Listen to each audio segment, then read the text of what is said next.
Now structures of disaccharide. इससे पहले हम लोगों ने पढ़ा structures of glucose and fructose जो कि मोनोसेक्राइड थे। अब हमें डाइसेक्राइड का स्ट्रक्चर्स पढ़ना है। डाइसेक्राइड जो अपने कोर्स में है वो है सुक्रोज, माल्टोज और लैक्टोज। तो उसमें सबसे पहले हम लोग सुक्रोज का स्ट्रक्चर देखेंगे। नाउ सुक्रोज, सुक्रोज जो शुगर होता है उसी को सुक्रोज कहते हैं। सुक्रोज का जो फार्मूला होता है वो होता है C12H22O11। This is sucrose. Sucrose की हाइड्रोलिसिस करा दें, मीन्स इस पर वाटर का रिएक्शन करा दें, तो हमें C6H12O6 फिर C6H12O6 2 मोल मिल गए। तो इसमें दो में एक अल्फ़ा डी ग्लूकोज होता है, एक अल्फ़ा डी ग्लूकोज और एक बीटा डी फ्रक्टोज। या हम ये बोलें कि अल्फ़ा डी ग्लूकोज और बीटा डी फ्रक्टोज को मिला के वाटर निकाल दें तो ये रिवर्स डायरेक्शन में हो जाएगा, फिर हमें सुक्रोज मिल जाएगा। मीन्स अल्फ़ा डी ग्लूकोज और बीटा डी फ्रक्टोज मिल गए, वाटर निकल गया, तो हमें क्या मिल जाएगा? सुक्रोज। नाउ अब सुक्रोज बनता कैसे उसको डिस्कस करते हैं। अल्फ़ा डी ग्लूकोज और बीटा डी फ्रक्टोज दोनों के स्ट्रक्चर हम लोगों ने डिस्कस किए हैं। This is alpha D glucose,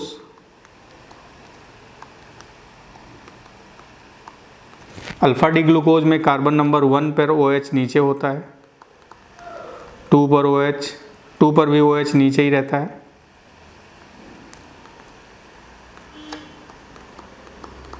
carbon number 3, ये 4 और 5 पर CH2OH ऐसे। This is carbon number 1, 2, 3, 4, 5 and 6। This is the structure of alpha D glucose. और बीटा डी फ्रक्टोज की बात करें तो बीटा डी फ्रक्टोज ऐसे, इस तरीके से।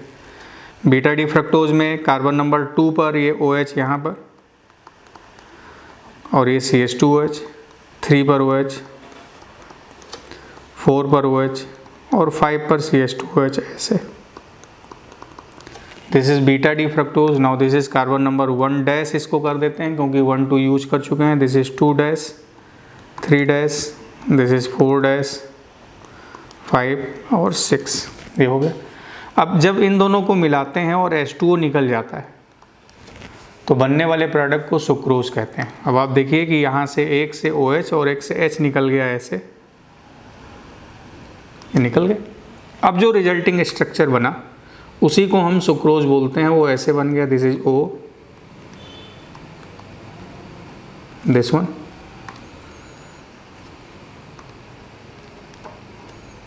अब इन दोनों के बीच ये बॉन्ड ऐसे बन गया,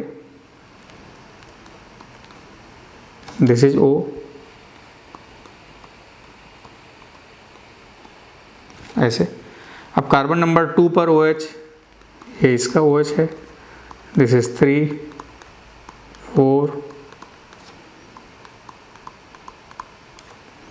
और यहाँ पर CH2OH, यहाँ पर OH।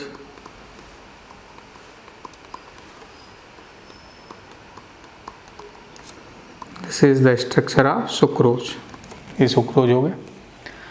So this is structure of sucrose. और ये जो बॉन्ड है ये वाला, this bond is known as glycosidic linkage. ये इथरल बॉन्ड है, इसमें दोनों कार्बोहाइड्रेट ऑक्सीजन से जुड़े हैं, तो that is known as glycosidic linkage. से बोला जाए व्हाट इज ग्लाइकोसिडिक लिंकेज, तो हम बोलेंगे ऐसा इथरल लिंकेज, यानी ऐसा बॉन्ड जिसमें ईथर मौजूद हो और जो दो कार्बोहाइड्रेट्स को आपस में जोड़ता हो, उसी को हम ग्लाइकोसिडिक लिंकेज बोलते हैं। सो दोनों कार्बोहाइड्रेट जिस बॉन्ड से जुड़े हैं वो ग्लाइकोसिडिक लिंकेज कहलाएगा।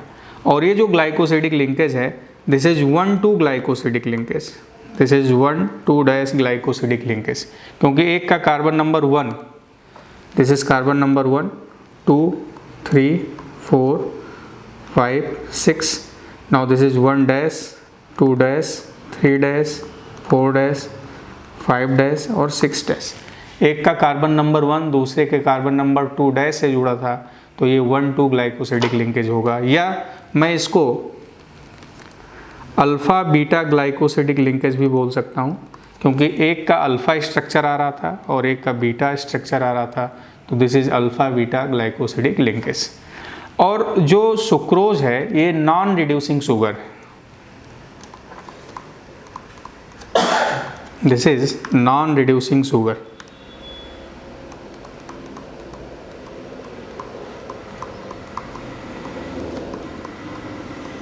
जबकि ग्लूकोज और फ्रक्टोज जो थे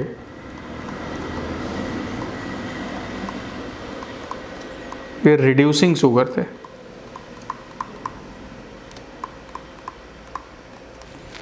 ऐसे कार्बोहाइड्रेट जो टॉलेंस और फेलिंग के साथ पॉजिटिव टेस्ट देते हैं वो रिड्यूसिंग शुगर, जो नेगेटिव टेस्ट देते हैं वो नॉन रिड्यूसिंग शुगर। तो सुक्रोज नॉन रिड्यूसिंग शुगर है, जबकि ग्लूकोज और फ्रक्टोज रिड्यूसिंग शुगर है। सुक्रोज का जो मेन सोर्स है वो केन शुगर है, ग्रेप्स है और बीट्स या जिसे हम चुकंदर कहते हैं वो भी होता है।